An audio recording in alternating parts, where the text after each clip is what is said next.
આજરોજ કુંભારવાડા પોલીસ સ્ટેશનના ભાંડવાડા મોહલ્લા વિસ્તારમાં કોઈ એક જ્ઞાતિના લગ્ન પ્રસંગ અનુસંધાને રસોઈ બનવાનું કામ ચાલુ હતું, જે બિલકુલ મંદિરથી નજદીક હતું.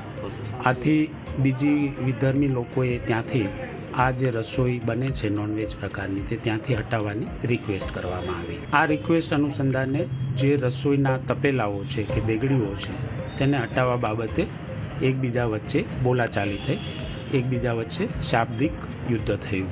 બંને પક્ષકારો પોલીસ સ્ટેશને હાજર છે, એકબીજા સામે પોતાની એફઆઈઆર આપવા માટેની મંત્રણાઓ કરી છે અને પોલીસ પોતપોતાની ફરિયાદ લેવા માટે તૈયાર છે. કમ્યુનિટીના માણસોએ બીજી કમ્યુનિટીના માણસોને મારી નાખવાની અથવા તો ચપ્પુથી ચીરી નાખવાની ધમકીઓ આપવામાં આવેલી છે. કોઈ પણ જાતના શરમ વગર બંને પક્ષકારોની સાચી ફરિયાદો લેવામાં આવશે.